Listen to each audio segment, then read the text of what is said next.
Welcome to the Blast Zone, the podcast where we dig up the bodies that haunt Hollywood and try to find out why they went to their graves. This week, the evil is defeated. Now Blast Zone spirit will live in this happy frog. This is Cabin in the Woods. This is a tale of horror and blood. Let's go! Stop it!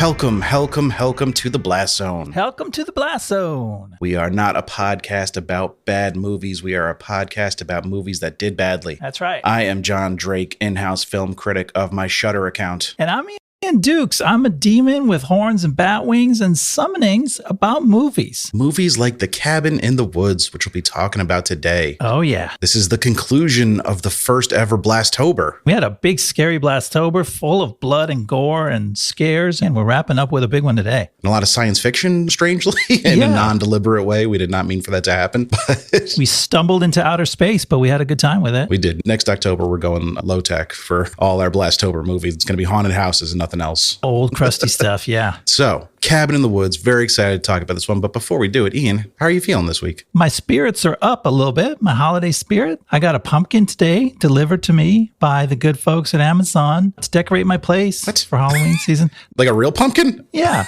Some people go to a pumpkin patch. I go to Amazon Fresh and I have someone drop it at my door. Contact free, but it brightens up my coffee table. A little durable holiday decoration. Leave it there. It's a little orange friend all the way through Thanksgiving. All right. You didn't carve it or anything, did you? No, I want it to last. And I don't have that much energy. I'm just putting a little 1 pound pumpkin on my table and calling it a day. So it's not really a spooky decoration, more of a seasonal decoration, I guess. It's seasonal. It's multi-purpose and it's not going to get messy. It's just going to be a nice decoration. No, carving pumpkins is fucking hard, man. It's hard work. Yeah. And I'm not artistic at all, so it never is worth the effort that goes into it. It's dangerous. I grew up when it was just like, get the oldest, dullest kitchen knife you have and give it to the kids and let them stab the pumpkin, which is super scary because it's so hard to stab through. And then they started doing those little blunt saws that actually work better. The sawing action, that's at least a little bit safer. But when you talk about it, you can smell it. You can feel the feeling of the goop on your hands. You can smell the seeds cooking. Those aren't fond memories for me. I don't like pumpkin seeds. I don't like pumpkin pie.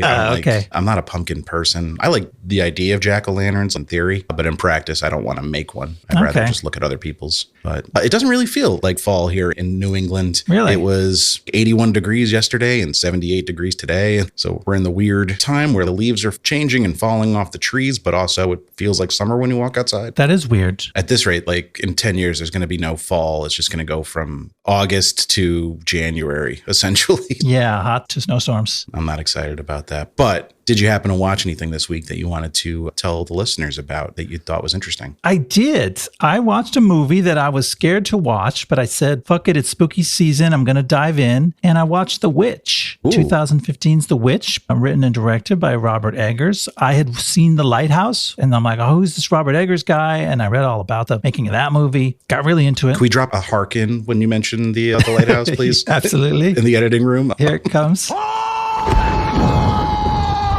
Yeah, but I was a little too scared to watch The Witch because The Lighthouse is this other kind of thing. It actually ends up being scary and nautical and crusty and weird.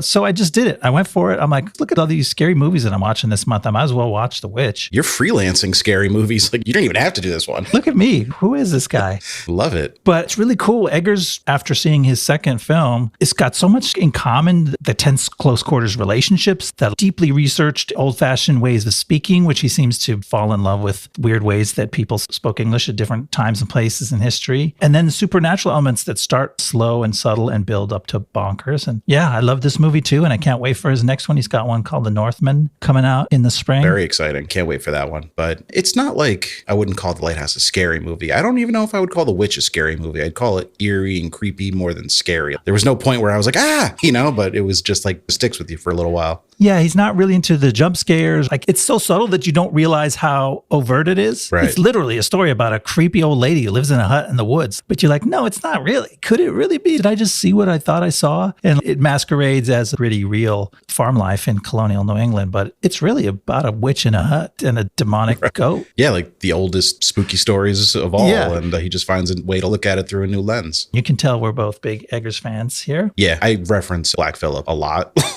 in my day-to-day life. Yeah, what a character, man. Anybody orders like extra butter with their food, I'm just like, oh, living deliciously. And they have no idea what I'm talking about. But I didn't for the longest time. That line bounced around after the movie was out, and now I get it. I love it. Well, I'd like to talk about something that I'm less enthusiastic about. I don't know why I'm doing this to myself, but I am back on the train. I'm watching season 2 of The Morning Show after watching season 1 and still not being sure if I like the show. Jumped into season 2 for some reason, and I'm even less sure about this. Actually, I'm more certain that I don't like this season. Oh, wow. Okay. I'm up to episode 5 as of this recording. I watched the newest one just today. And I don't know, this show's perspective is all over the map and weird. It feels like they bring in a different writer for every episode, which I don't think is the case, but not only a different writer, but like somebody with a wildly different worldview than the guy who wrote the episode before. Okay. Interesting choices. You know, like they were dealing with some really heavy themes in season 1 about the Me Too movement and about abuses of power in the workplace. But now they're all like, isn't cancel culture the worst? Like, wait, no, this doesn't feel like the same show. And trying to throw out redemption arcs for characters that seem pretty irredeemable.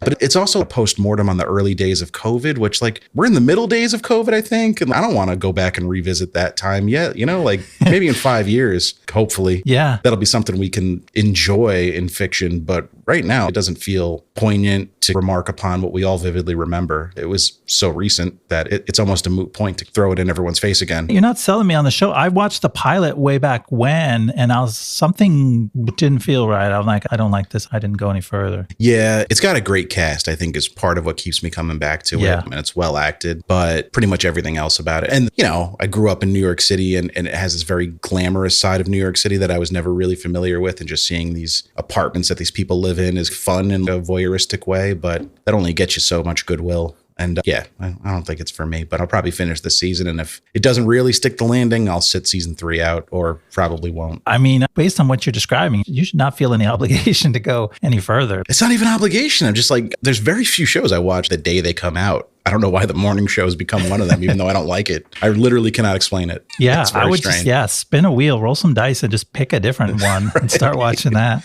Do the stick in the wheel game. Just do that instead. So anyway, that's what we watched. Very different reactions to our weekly viewing. But Succession comes back tomorrow night. So get ready for hot takes on that. Oh, yeah. Can't wait to hear. But Cabin in the Woods. Yeah. Very excited to talk about this movie. Tell me a little bit about your relationship with this movie, how you found out about it when you first saw it. Yeah, so I remember the buzz about this movie. I didn't see it right away, but I do remember the buzz. I remember that the vibe on this movie was that it's a game changer, it's a paradigm buster, has a big twist, and we really shouldn't talk about it, but you just got to go see it. And I was like, I couldn't imagine what it could be because I only saw the poster. The poster has a cabin with a kind of a Rubik's Cube thing going on. I'm like, oh, is this like a puzzle movie? Is it a Saw kind of a thing? And so I had that mix of curiosity and dread because as a scaredy cat, I'm like, oh shit, this is a horror movie, but I might have to see it because everyone says it's so important. But then when it came to home video, I watched it. I was really delighted because it has such a great sense of humor. It's got an engaging story. It's got engaging, fun characters. It's got so much smart, clever, cool stuff going on. And I really liked it. So it's a scary movie that won me over. Yeah, I didn't see it opening weekend. I remember opening weekend, the buzz was, it's not what you expect, was the line everybody was towing.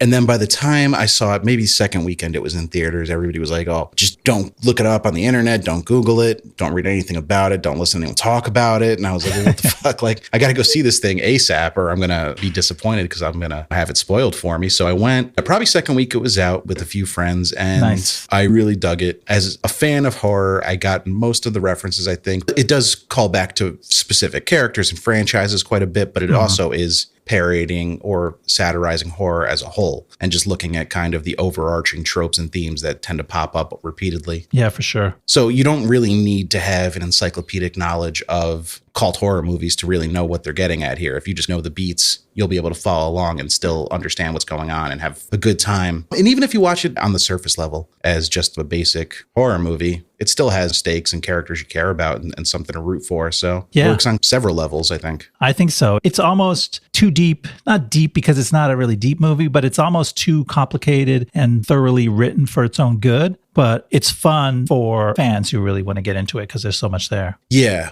Do you want me to tell you a little bit about how the movie was conceptualized and created? Yeah, let's hear how this thing happened. All right, so Drew Goddard and Joss Whedon had been working together for a while. Goddard had gotten his start in Hollywood writing on Whedon-created shows like Buffy the Vampire Slayer and Angel, before moving on to J.J. Abrams' produced series Alias and Lost. But the two remained friends and bonded over, among other things, a shared appreciation of the horror movie genre. They lamented some of the more popular trends in horror movies, specifically the torture porn subgenre that had been kickstarted by the Saw franchise and further popularized by films like Hostel and Wolf Creek. These guys had cut off their own leg to avoid making torture porn. The pair had an idea to write a screenplay that would lambaste some of the lazy tropes that had come to be associated with horror movies, while still celebrating what they loved about those films. They traded ideas over phone calls and emails for about a year until finally checking into a Santa Monica hotel for a weekend to hammer out a first draft. If you hear hammering in your hotel, it's probably those damn screenwriters. Filled with homages and references to both well-known horror movies and deep cuts, their script was a meta deconstruction of the genre in a similar vein to Wes Craven's Scream. After flirting with the idea of hiring a third party to direct, both Goddard and Whedon eventually expressed interest in doing it, with Goddard eventually getting the nod to make his directorial debut and Whedon producing it.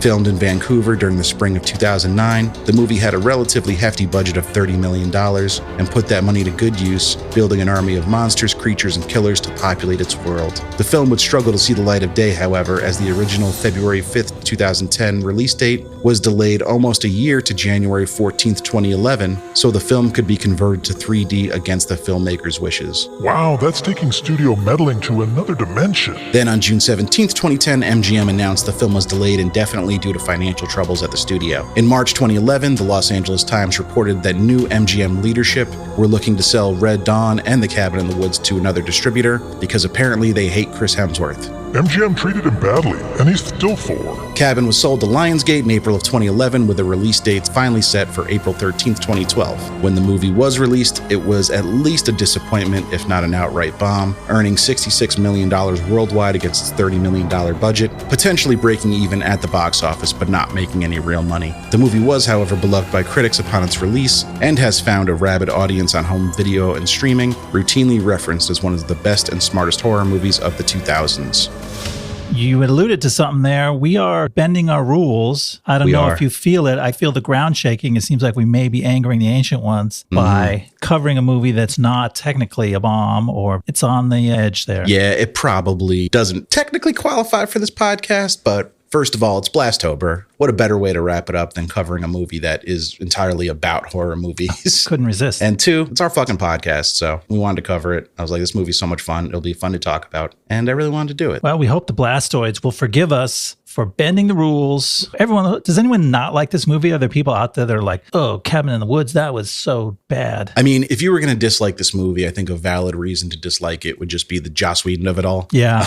To get it out of the way, he's not apparently a very good person. Seems like a real dickhead. Allegedly. But he made a lot of work that is beloved by people. And Drew Goddard is a favorite of mine, just based on what he's worked on with J.J. Abrams. I was a big Lost fan. I'm also a big fan of Bad Times at the El Royale, his follow-up to this one. Kooky movie, really wild. Stay tuned. We've got it on the schedule for, I think, a few months away, but we'll cover it eventually because sadly it also bombed. That was one that we will not have to bend the rules for. Okay. But yeah, I think any Joss Whedon movie now has a cloud hanging over it. Yeah. And that's something that is totally valid. But a lot of cloudy weather, a lot of clouds hanging over Hollywood these days. Yeah. It's hard to avoid them entirely. We can not focus too much on him and focus on Drew Goddard, who is the director and co-wrote the script, and give him props. What's good with this movie, we'll give credit to Goddard, who as far as we know is not a problematic villain. Yes, and let's hope he stays that way. Anything that's wrong with this movie, we'll blame on Joss. How's that sound? Sounds good. All right. So the movie, I wouldn't call it a success though. $66 million on a $30 million budget is right in solid break-even maybe territory. Counting the myriad of delays, and we don't actually know what the movie was sold for, it probably is a borderline break-even project. There was some cash flow. The accountants were happy that there was money coming in and out, but nobody went home with the big nest egg, it doesn't seem. No, nor Red Dawn, the other movie that was sold off by MGM, also ended up being a bomb. Interestingly, both filmed in 2009, and Hemsworth is the star of Red Dawn and a major supporting player in Cabin in the Woods, but neither of them would be released until after the first Thor movie. So he was already a big name by the time those movies saw the light of day. I mean, to your point that they hated him, I think maybe they were just realistic. They're like, hey, look, we got 2 Hemsworth movies. We're in deep trouble. This is some of the only stuff we have that's worth anything that people will buy from us. So let's go put these on the market and try to dig ourselves out of bankruptcy. And they did, right? MGM's still kicking as far as I know. They're still out there making movies.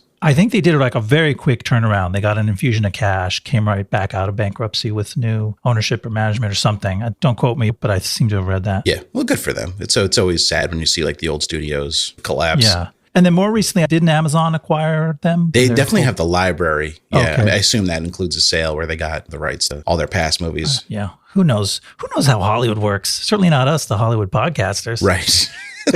All I know is everything's going to be owned by 4 major companies, and there'll just be like 15 studios under each of those companies, but it's all the same shit. We will have to pray to either Bezos or Zuckerberg to make a movie stream to our little computers. That's right. So this is a tough movie to summarize because it is trying to do quite a few things. There's a lot. Yeah, there's 2 full plots going on in parallel. There's lots of intricate detail. We'll do our best. You want to walk us through the first leg of the movie? Yeah, let's jump right in. All right. 5 college friends are driving up for a getaway to a cabin in the woods. They are the tall, athletic Kurt, played by Chris Hemsworth, his newly blonde girlfriend, Jules, her bookish bestie, Dana, Kurt's brainy buddy, Holden, and everyone's favorite stoner, Marty. Meanwhile, in a high-tech underground facility, office buddies Steve Hadley, played by Bradley Whitford, and Gary Sitterson, played by Richard Jenkins, learn that most of their international counterparts have failed, putting the pressure on them and Japan to complete their organization's mysterious project. Up in the woods, the friends stop at a rustic gas station where they ignore the creepy attendant when he warns them about the old Buckner place. They arrive at the dusty old cabin and note some strange decor, but only Marty seems to believe that something weird is going on. The others are too busy cutting loose and acting out stereotypical teen behavior. Then it turns out that the youngsters are in fact the subject of the organization's mysterious project. Hadley and Sitterson are watching the kids on hidden cameras and influencing their behavior with mood-altering drugs and subliminal hypnotic suggestions. Love the intro to this movie. You know, the title sequence is all these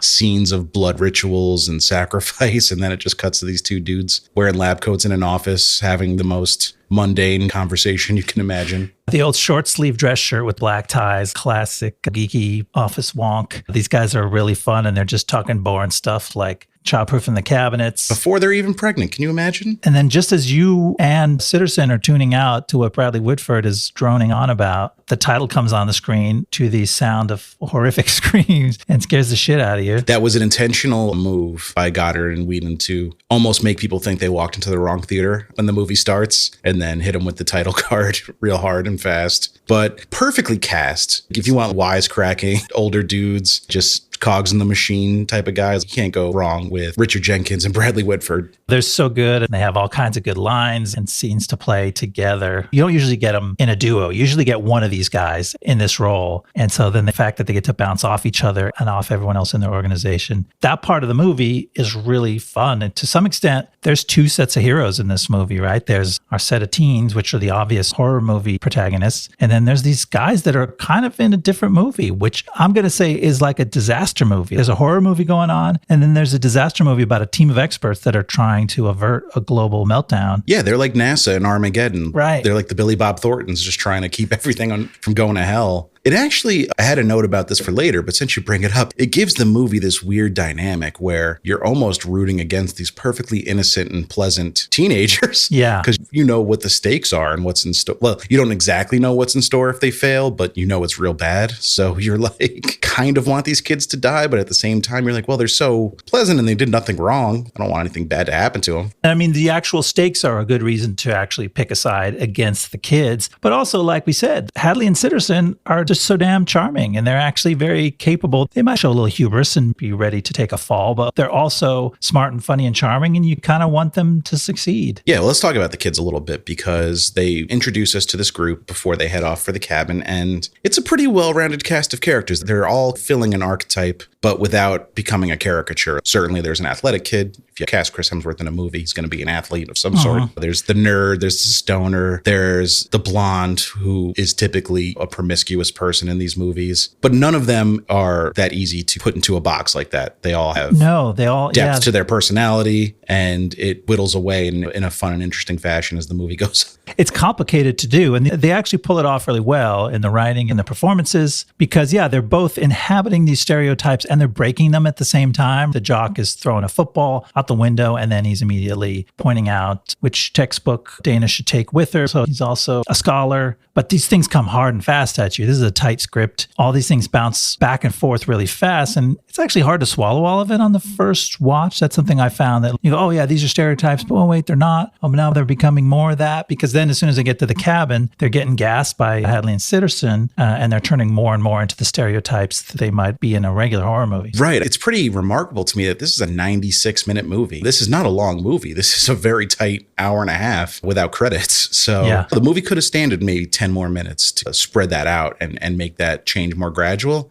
But I understand that the fact that it is so abrupt lets you in on how they're being manipulated a little more. And I mean, we talked about the credentials of the writers. They had done it all, movies and years on big TV shows. And this is a really professionally written script. They put everything in there and they put it in fast and tight. It's got all the pieces and they're all just cranking in high gear. Marty pulling up with his, what was that, like a coffee cup bong? Yeah, he's got like a travel mug and it extends out. It ends up being his weapon of power later in the film. But at first it's just a big gag that he's got a gigantic his talisman, if you will. But yeah, that was a fun gag when he pulls up. Marty, for the record, the only one who doesn't take his shirt off and get in the lake. And do you know why?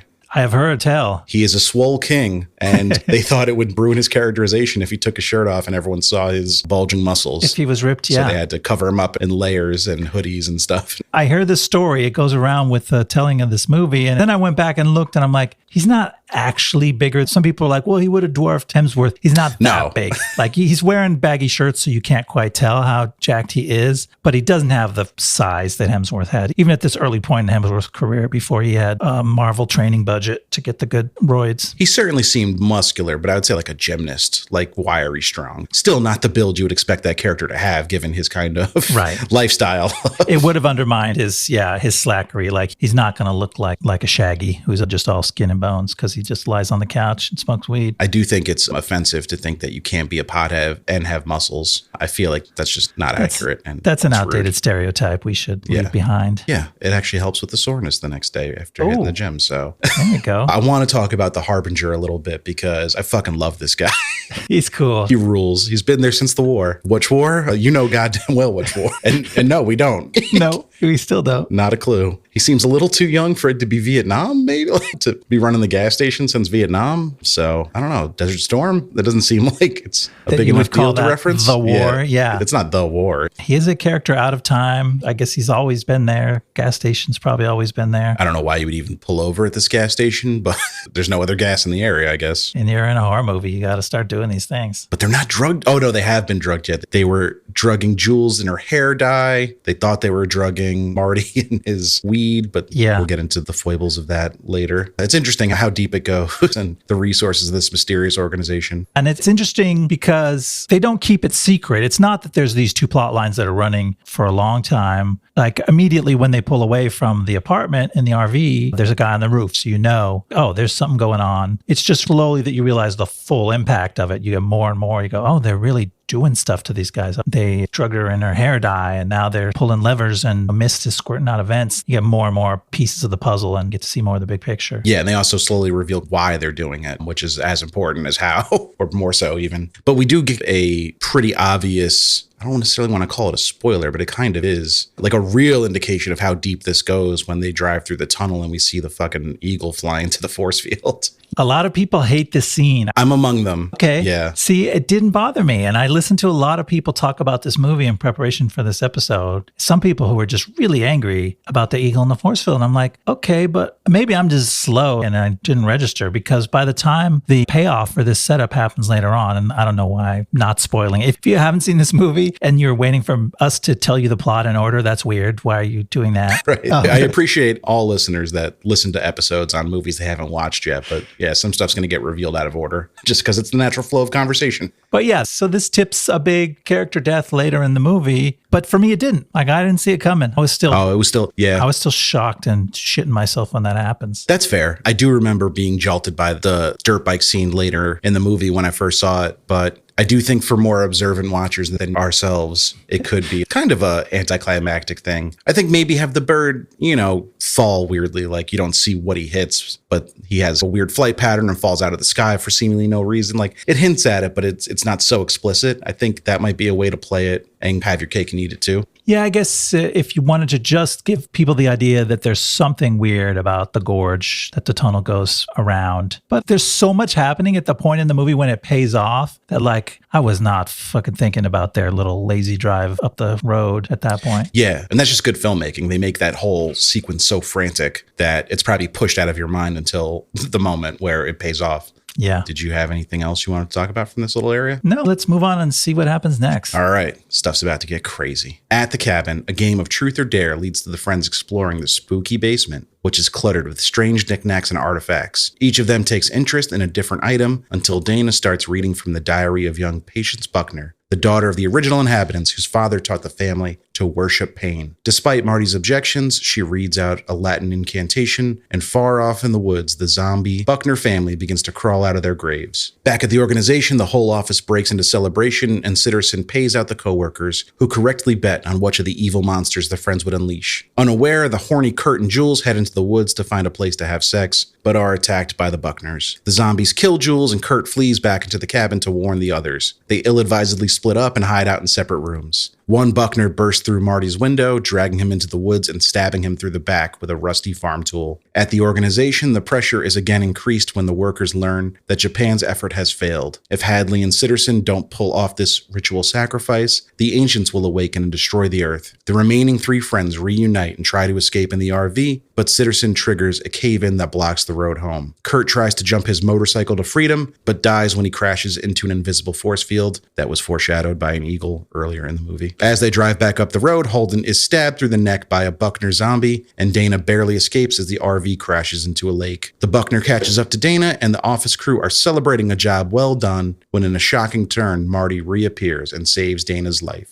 Oof. There it is. That was a lot happening. That was maybe the longest Act 2 summary we've had on the show so far. It might be. Give you an award for that one. I mean, I guess we got through what would have been the whole horror movie, right? Right. From the first kill to the last, if this was just a movie about these kids in the cabin. Yeah, if this was just following a standard horror movie plotline, we've pretty much covered it all, but we're just getting started. Yeah. The movie's getting really interesting at the end of Act 2. I also want to say it's a good movie as a regular horror movie. The whole stuff with the Buckners and the spooky basement and all the creepy cabin paraphernalia they find. It's routine at this point, but it's still well done. They make a point to not phone that part of the movie in. No, it's juicy. Just the pure horror stuff. I mean, we talked about the best kills, so to speak, when we were talking about Jason X. And the first kill in this movie, for me, kicks every kill in Jason X's ass because it's horrible. Jules gets her head cut off by this two-handed rusty woodcutting saw by these horrible zombies, and the mom who has glowing coals in her stomach, and there's a whole lore to it. It's all this stuff that's just wedged in there, and it's fun and creepy and scary. And the only thing for me with the Buckners was it was too damn dark in the woods. I couldn't see their cool makeup and special effects as well as I wanted to. Well, why didn't you ask Hadley and Sitterson to turn up the lights in the forest? And yeah, grab lever number 23 there, buddy. We just need a little more moonlight on this scene. But before the Buckners come out of the ground, there's, first of all, the scene in the basement I love because it's littered with Easter eggs. So many different ways they could have brought about their doom, different little props for them to interact with that would have set off the chain of events in a different way. This is the start of the whole thing that pays off huge in the end of the movie, but the basement part is really fun, and you can't possibly absorb everything that you're seeing, especially because it's also really dark down there and things are moving quickly. But this is where the fans can dig in, and when you go and you learn about this movie, people have screenshotted the board that the organization is betting on which monster, and they've gone through the whole inventory of everything you can see in every shot in the basement, and every little thing in there matches up to some monster. It's really fun genre, fun and games. Yeah, I don't usually care about visual companions released for movies and stuff like that, but I actually did order the Cabin in the Woods visual companion opinion when we rewatched it for this movie, because I was like, there's just so much cool stuff in this movie. And apparently this book really goes into depth about a lot of them and has interviews with cast and crew. So I was like, you know what? I would like to read that. So I ordered it. I haven't received it yet, but I'm excited to check it out.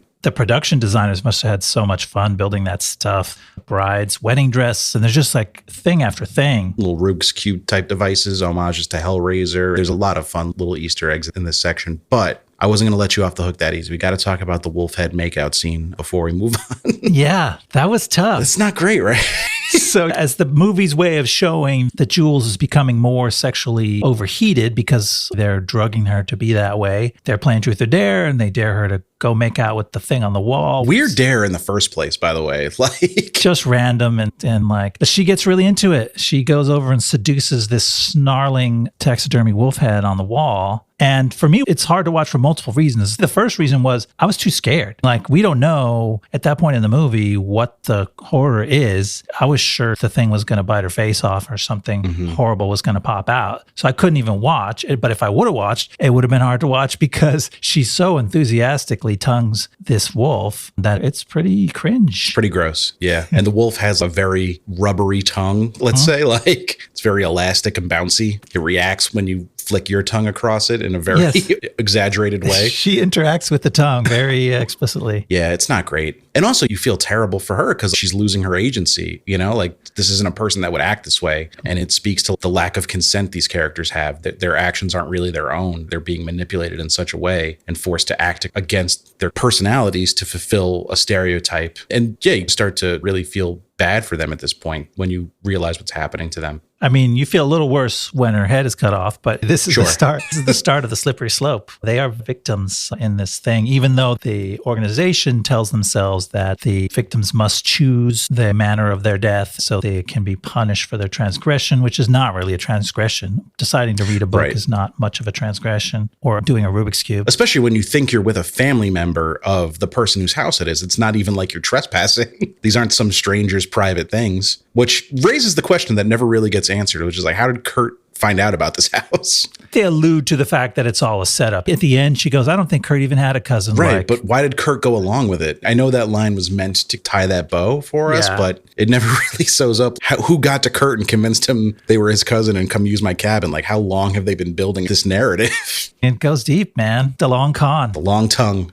And the long con. Oh, geez. Yeah. So, and then we have Turner at the organization who kind of acts like the moral compass of the movie and almost like an audience surrogate because he sees the inherent wrongness of what they're doing, but also understands the importance of it, I think, to a degree. Like, he never tries to step in and stop anybody, but he refuses to take the pleasure in it that the rest of the organization seems to. If you haven't seen this, he's the dutiful new security guard. It's his first day on the job. So he gives us a reason for the guys to explain certain things to him and for him to ask questions about things. And Lynn, the lady from the chemical department, tells him you get used to it. He starts to question, how can they be so lighthearted about this ritual that they know is ending in these kids' death? She says, you get used to it. And he says, should you? So it's really, he's acting like the audience surrogate of what's the deal with horror movies? You know, should we be enjoying deaths? The same thing. I was sort of a Turner. Why are we so titillated by this? Yeah, you're the Turner of Jason X. I was the Turner of the Jason X episode. While me and Nash were acting a fool. Yeah. At the end of the episode, you descended on me and I blew myself up with a grenade. So it's kind of prophetic. Turner's the audience surrogate, but then the Ancient Ones fill that role too in a way, because everything that Hadley and Sitterson are doing, they're like, we can't just kill them. It has to be cinematic. They have to hit all these beats that are familiar. And that's speaking to us like we're almost the gods as well. Yeah, we're essentially indicted in this thing. Turner is questioning us because it's like they've got to ignore the Harbinger. They've got to choose what monster's going to get them. And we're the ones that are demanding that. The Virgin has to suffer. We don't even care if she dies as long as she suffers, which is somehow worse than just wanting her dead. Yeah, and the blonde has to take off her top. That's the other thing that they look at us for.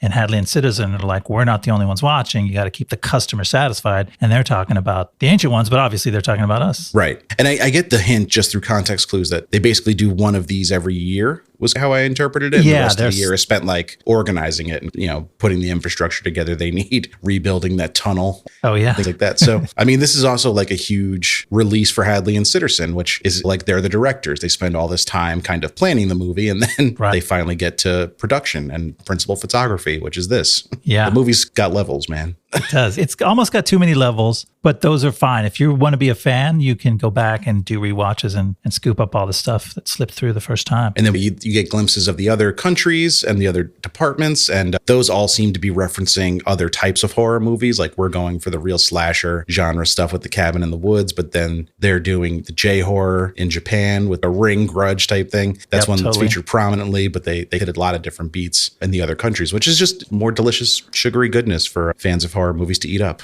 It's fun to speculate on what you see in those little screens. It says Stockholm. A lot of people think that was a Thing reference. Did you pick up on that? Yes, I thought so as well. That's the vibe I got. I got that vibe too. It's a helicopter circling over a burned out thing in what looks like a snowy base, which is very much, obviously we have the Thing on the mind, and they weren't actually Swedes in the Thing, but McCready kept calling them Swedes. So that could be an inside joke. Someone else in another podcast said, no, that's actually a piece of footage from the end of the movie Dante's Peak, a volcano movie set in Washington State. And it really does look like that. I looked at it and I'm like, I was sure it was an awesome kick-ass Thing reference, and now I'm not sure. But who knows what's in those screens? I hope it's not a Dante's Peak reference. That's a letdown. No, it doesn't make sense. Was that the fucking Pierce Brosnan one? Yes. Yeah, exactly. I do remember that movie, but that's not a movie I care to. No, it's no fun as a Dante's Peak reference. It's only fun and makes sense as a Thing reference, but it is weird. What's in those monitors looks like found footage, like the Spain one. It has a 70s film quality to it. Did you notice that? It's really hard to figure out what was in those things. I wish we could get the filmmakers to talk about it in detail. Maybe it's in the visual companion. I'll let you know. We can drop a little update on a future episode. But I will say that scrutinizing those little frames, those little momentary clips we get was more fun than scrutinizing the little clips we got in Event Horizon. Oh, yeah. These were much less upsetting. This movie's fun to pause and find little things in it. But I don't need to see a guy eating a hand. Don't slow down or pause the Event Horizon footage, please, for your own sanity.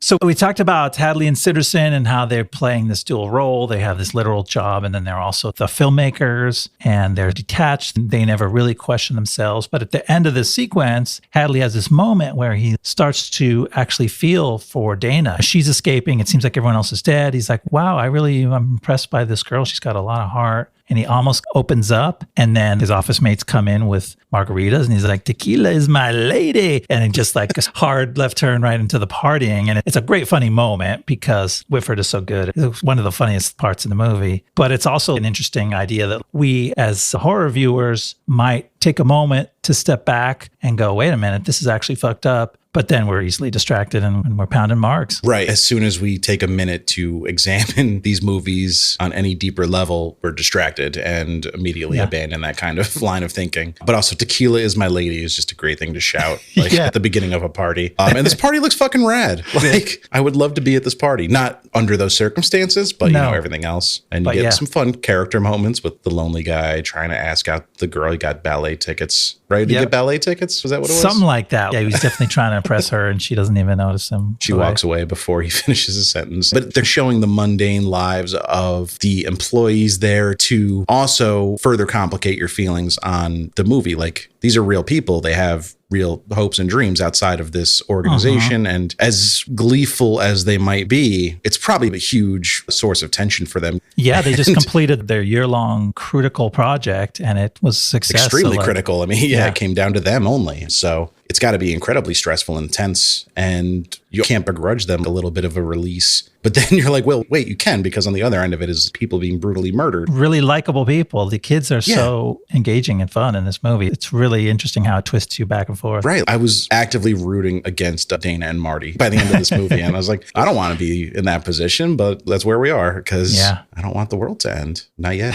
in 2012. So it's very deft filmmaking and complicated. Like you said, maybe there's a little too much going on at times, but I think it really makes you question your own motivations more than any horror movie I can remember in a long time. It really does a nice job of batting you back and forth like a tennis match with your emotions. You want to take us home? Tell us how this thing wraps up? Yeah. It turns out Marty had survived his stabbing, and he found a secret passage beneath the Buckner's grave. It's an elevator, and he rigs it to take him and Dana down to see who's behind their suffering. As they descend into the underground complex in a glass cube, they see dozens of other cubes filled with every different movie monster imaginable. With less than an hour to complete the ritual, the organization urgently sends their security forces to kill them. Pinned down by gunfire, Dana finds a button marked System Purge, and she presses it. Elevators ding, and dozens of evil creatures pour out, killing the guards and rampaging through the halls of the organization in a bloodbath. Escaping into a lower-level stone chamber, Marty and Dana meet up with the director, played by Sigourney Weaver, who explains the entire ancient ritual and insists that Marty must die to save all of humanity. After a brief moment where Dana considers killing Marty, they fight off the director with a little help from Patience Buckner. Then they accept their fate, smoke a joint, and wait for the end of the world. We see the hand come out of the ground and Last by Nine Inch Nails just comes out. It's clearly mixed like much louder than the rest of the movie, but that's so effective. Like it really jolts you back. It's such a propulsive song and a great choice to end this movie. I wanted to call that out. Yeah, the end hits you hard and also visually hard too. The hand is almost cartoonish. Like it's kind of a lighthearted end of the world. It's a surprise. It's a big shocker that the world is really going to end. Because I remember the first time I wasn't convinced. I was like, wait, they really said, fuck it. Let's end the world? Is that really going to happen? That's how they demonstrate that they were serious, by showing this hand blast up through the ground and crush the camera. But it's got a crazy bonkers vibe at the end. Well, it's already the end of the world. So I guess you don't want to go super dark with it. That's dark enough as it is. Yeah, I guess some people would be more terrified by a big Fred Flintstone hand erupting from the ground and smashing them. It's just a giant humanoid hand. Like I was expecting something with tentacles, like a Cthulhu thing. Yeah, that's they keep talking about the old gods and the ancient ones. Like that brings up like eldritch kind of connotations in my mind. Yeah, you would expect either tentacles or like hellfire kind of thing, but no, it's just a big dude. Big cartoon hand. It is glowing. I looked at it again. I'm like, and some people said that that's supposed to represent Kronos, the original Titan of Greek myth from which all the other gods spawned. But yeah, who said? What, did fucking Drew Goddard tell you that? We're all speculating. Where do I get these things? I don't know. I go through 1,000 web pages before we get here. So we could speculate about who it's supposed to be, but yeah, I have no citations to back up my assertions here. Well, not just you. I mean, every other podcast on the world too, telling you who it definitely is. But no, we don't know. I mean, $30 million is a big budget for a horror movie, right? But I am still dumbfounded that it cost that little when you see this kind of end sequence. It is really heavily loaded in the back end. Like they made the movie monsters of, 30 different movies. It's wild. Probably more. And, they're all a little different. We don't have Pinhead. We have Fornicus, the Lord of Pain or whatever he's called. But he's really cool. I like that actor. There's one scene where he stares down Dana in the elevator. It's really good. Scarier than the last 5 appearances of Pinhead. Okay. Like he has not been scary in a few movies. Oh. Yes, Fornicus, one of the best of the monsters we get a glimpse at. What were some of your other ones that you... The werewolf gets a lot of screen time. He's one of the hero monsters. He's just well done. I love a solid classic, a Universal movie monster type of a creature. And he's nice. There's so many there. And there's so many that are hard to name unless you geek out hard and figure out what the fans call them. Oh, I didn't look up but if I say ballet girl, everyone knows who I mean. Oh, yeah. The ballerina. She fucking freaked me out. Not a fan of that one. I mean, I'm a fan of it because she freaked me out, but also I was freaked out by it. Yeah, she's a Guillermo del Toro-esque creature of fantasy and horror mixed together. The clown obviously is scary for pretty obvious reasons, but also he's impervious to bullets. And gleefully murdering people, which is his kill scene is very well done, where there's someone just shooting him and he's just laughing and stabbing them. But like also laughing in a very mocking way, which is disrespectful. You're going to stab the guy and you're also laughing at him. The unicorn, a great little touch. Yeah, that was a fun surprise. You got all these gritty movie monsters that you expect to see, and then a unicorn gallops down the hallway of this office and just guts a guy. Looking as majestic as you could ever hope a unicorn to look, but much more violent and evil than expected. It just like rams him right through the gut with his big horn and then revels in it. I also enjoyed the killers that seem to be based on The Strangers. Yes. The kind of creepy masked, wearing a suit and tie, just setting people on fire.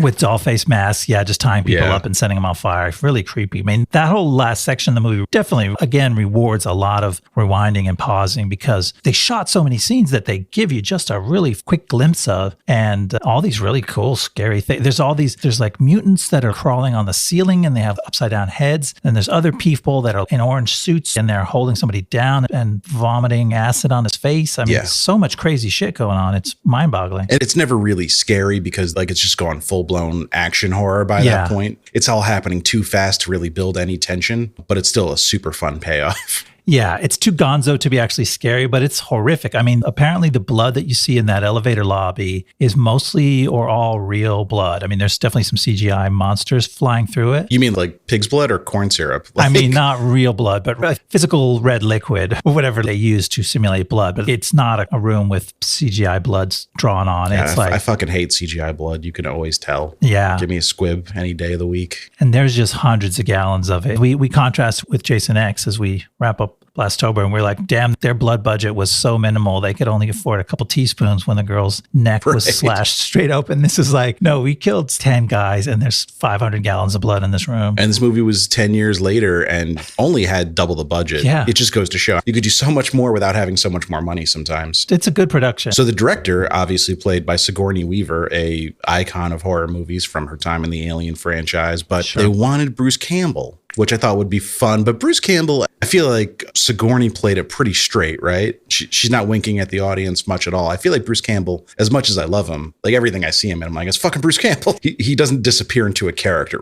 No, his face is, like you say, almost resting wink face. Like he couldn't help but wink at the camera because he's Bruce Campbell. So I think Weaver ended up being the smarter choice because it reinstitutes some stakes to the movie and some actual gravitas. I really like her. And it feels like if they would have had Bruce Campbell, it would have been too much of a tie around. The cabin itself is based off the Evil Dead cabin. And that's for people who know that movie. It's a really strong reference. It's visually very close to the cabin in that movie. And then some of the other plot points, the cellar door bursting open and that being the source of a book of evil that brings the curse on these people. There's a lot of similarities. And so to have Bruce Campbell there at the end, it would almost be like, oh, wait, am I supposed to know this is an Evil Dead reference? Right. Would have been too much of the same thing. You already got your Evil Dead juice in there. So I think it ended up being a happy accident that he couldn't do it. And they went with Sigourney Weaver. It's a smarter choice. She just has a real air of authority about her too, which I'm not sure Campbell has. She's a perfect director. Right. When she's talking to Dana, you can understand how she could almost convince her to turn on Marty and shoot him. Right. It's a good point. Whereas Campbell, I don't know. He's a little too madcap, a little too zany. You wouldn't feel like he would be sympathetic. Dana wouldn't find him sympathetic, right. Whereas you can see her winning Dana over.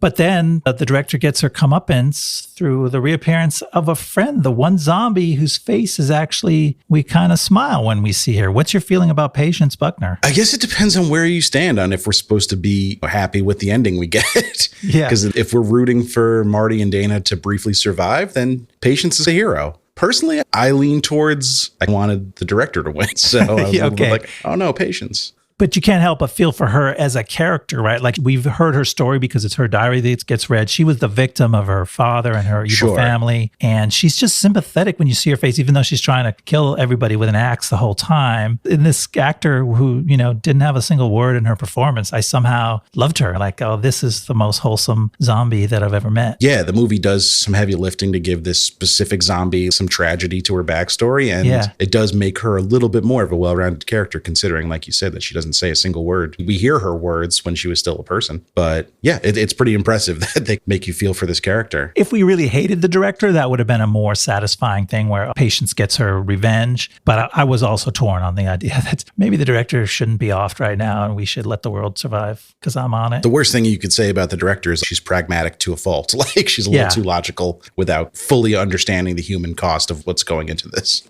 I mean, the philosophical position of our heroes, if you call them the heroes at the end, Dana and Marty, it's pretty much just fuck the world. We're kids. The world is stupid anyway. They might as well start over. Right. Not the most nuanced take. And then, of course, we can't brush over the fact that Hadley gets his merman. Oh, yeah. There's so many setups and payoffs in this movie. The merman is one that definitely catches you because you didn't expect to see that. But he complains when they pick the Buckners early on. He's like, oh, man, I've been waiting for somebody to pick a merman for years. I've never seen one. And he sees one in his very last moments. And he's like, oh, man. What do you think his reaction meant? Was he reacting to the fact that the merman was not beautiful? I don't think he was disappointed in the appearance. Okay. I think he was just like, you got to be fucking kidding me with the poetic justice of it all. Finally got to see it. And he got to see it kill him. It's a great shot too, because you see something crawling and it's out of focus and you're like, oh, what's this going to be? And like, it's so fucking hideous. Like we imagined he wanted to see the merman because it was going to be this beautiful thing. It was going to be an Aquaman. It's going to be like Zoolander. Yeah. Yeah. And it's so fucking ugly. It's got this stringy black hair and this horrid mouth. It's like a humanoid fish is more what it looks like. like than a half man, half fish. It's not neatly cut in half like you would expect. No, it's nothing like that. It's just this gross mutant blue fish thing, and it descends on him, and then it spurts this huge fountain of blood out of its blowhole. It's pretty funny. It's pretty funny. And I don't know what he was thinking, because how does that thing manage to take out that whole cabin full of kids if that's the one that they select? But they tricky. They would have had to go spend more time on the lake to become vulnerable to them mermen. And maybe they would have some way to push them towards the lake, I imagine. Yeah, tricked them into going swimming some more, and the mermen would take them out one by one, because he wasn't going to surround the cabin and knock the doors in. No, I'm just picturing him crawling into the cabin, ready to kill 5 able-bodied teenagers. They would have just, slowly jogged away from him and been fine. As he was flopping on the cabin floor. The merman payoff was pretty funny. Solid movie. Yeah. Now, because this movie wasn't really a bomb and more of a disappointment, we don't have to spend a lot of time dissecting that part of it. Horror movies don't typically blow up the box office. I don't think anybody was super disappointed in the movie's performance. I think everybody had an idea it was going to end up being a cult classic. But the movie may have some longer reaching impact that it might be fun to discuss. In the 2010s, this idea of prestige horror really took hold. And I wonder how much of that was people actively trying to move away from the tropes that this movie seems to be calling out so fervently. Do you think there's anything to that? You're saying there's like a walk hard effect where these guys skewered the industry so hard that people stopped making cheap copycat films? Yeah, and I don't mean to say that they stopped making it, but there are a few filmmakers that are a little more artful, trying to worm their way into the horror genre and making these horror movies. And of course, that's always been true, but they've become a little more mainstream. I think Get Out is probably the first example of the term prestige horror really being thrown around. But I wonder if this movie had anything to do with that move towards, like the Robert Eggers school of horror that we talked about a little more, getting theatrical distribution. I don't know that a movie like The Witch gets a big release in the 90s, Yeah, either this movie could have helped push that forward, or it could have just come at the time when everybody was already feeling that. Like you said, they were burning out on saws and a torture porn genre and ready for something new. And the next thing, lucky for us, happened to include all this elevated filmmaking by people who, it's very interesting. Horror movies had a kind of had a rebirth in the 70s, and the franchises like the John Carpenter stuff and the Friday the 13th and the Freddys that a whole generation of people grew up on. And then there's all these serious filmmakers that are like, yeah, horror is not schlock. Horror is not something that's for the lesser filmmakers. And so I think we're seeing some of that pay off in the current generation of filmmakers for whom this is a legit place to do creative artistic stuff. Yeah, it's a good point. I wonder how many of the filmmakers that made the slashers of the 70s and 80s and early 90s weren't really referencing back to anything, whereas these filmmakers now, like an Ari Aster or Robert Eggers, grew up on horror and then went to film school and came out of it like, okay, I want to make horror movies, but I also want to apply some of these more high-minded concepts and filmmaking tactics to it. And I mean, we're in a good spot now. Horror movies have gotten so good. Scary good, you might say. Ooh. But they're like, as far as genres go, they're probably at their apex right now, just in terms of combining like scaring people, gore, things like that have always been a part of horror movies, but with high-minded filmmaking technique and also just having something to say, like a deeper message to convey. And there's some that I can't even touch. I'm pretty sure I'm never going to watch Hereditary because it's too good on all those levels, on being horrifying and made so well that you can't hide from it or you can't laugh at the cracks in its facade. That's too much for me. I don't want to go there. That is a purely horrifying movie. There's no levity to it at all, almost. But did you see Midsommar? I did. And I like that. Same filmmaker, not quite as bleak. Yeah, it was hard to watch in parts. I mean, It really hits you with some tough stuff, but it's fun. I mean, maybe we've given this movie too much credit, and maybe, like you said, it was a natural progression that was just going to happen based on generational differences and burnout. Yes, things like Saw and Hostel, and I'm not knocking those really. I'm a fan of the Saw franchise, okay, but I also look at it for what it is. And I saw somebody refer to it once as continuity porn, which is really what like fans of the Saw franchise are in it for. They're like, this minor character from the third movie is now the bad guy in the seventh movie. And okay. It does a lot of that,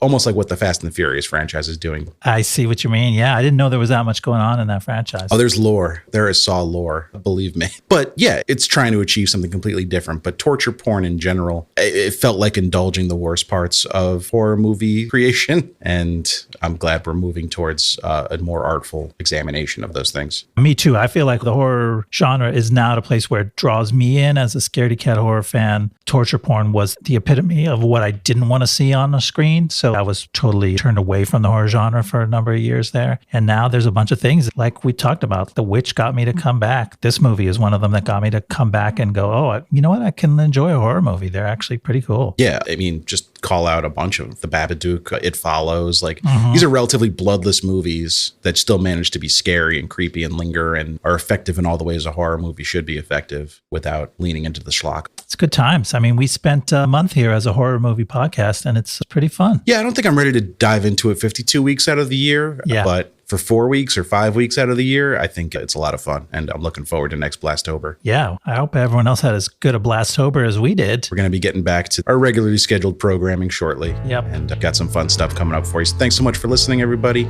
Please remember to rate, review, subscribe. Follow us on Twitter at BlastZonePod. Shoot us an email, blastzonepod@gmail.com. Hit us up. Love hearing from you. And we'll see you next time in the Blast Zone. See you next time in the Blast Zone. The Blast Zone.